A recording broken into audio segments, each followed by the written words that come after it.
Gusto ko ma-inspired sa akin yung mga ibang kabataan dyan na nagsisimula pa lang. Kaya mo, kasi kung hindi ka naniwala sa sarili mo, mas hindi sila maniniwala sa'yo. Hi guys, I'm Jimboy Martin.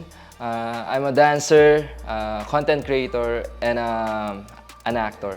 I feel most in my element pag nagtra-training ako ng basketball, boxing, o kaya minsan nagta-trail while riding motorcycle.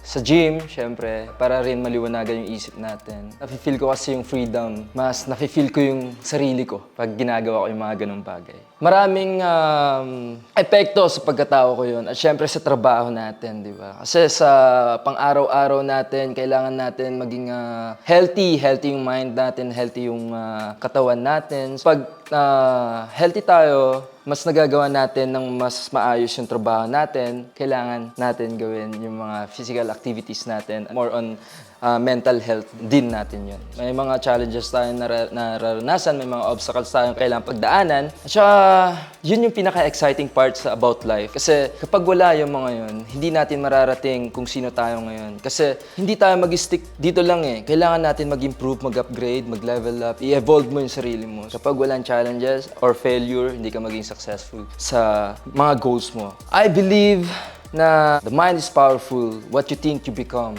Kailangan mo isipin kung saan ka. Dapat may vision ka. Believe we can.